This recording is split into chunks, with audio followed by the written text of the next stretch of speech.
ఎప్పుడైనా నేతి కొబ్బరుండలు తినాలి అనిపించేటప్పుడు ఈ మాదిరిగా ట్రై చేసి చూడండి, చాలా టేస్టీగా ఉంటాయి. ముందుగా ఒక కొబ్బరికాయని తీసుకొని చిన్న ముక్కల కింద కట్ చేసేసుకొని దాన్ని తురిమేసుకోవాలి.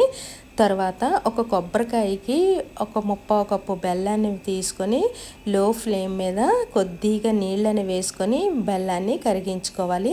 బెల్లం కరిగిన తర్వాత కొద్దిగా యాలక పొడిని వేసుకొని మరొకసారి తిప్పేసుకొని అందులోని తురిమిన కొబ్బరి తురుముని వేసేసుకొని సన్నని సెగ మీద నెమ్మదిగా కలుపుకుంటూ ఉండాలి. ఇది ఇలా కలిపేటప్పుడు కలర్ అయితే చేంజ్ అవుతుందండి. రెడ్ కలర్ వచ్చేటట్టు కలుపుకోవాలి. ఇలాగ వస్తే సరిపోతుంది. ఈ కలర్ వచ్చిన తర్వాత కొద్దిగా నెయ్యిని వేసుకొని మరొకసారి లో ఫ్లేమ్ మీదే కలుపుకున్న తర్వాత స్టవ్ ఆఫ్ చేసేసుకొని కొద్దిగా గోరువెచ్చని వేడి మీద మరొకసారి చేత్తో కలిపేసుకొని కొబ్బరి ఉండలను అయితే మనం రెడీ చేసుకోవాలి. ఈ విధంగా కొబ్బరి ఉండల్ని చుట్టేసుకుంటే కమ్మనైన నేతి కొబ్బరి ఉండలు రెడీ.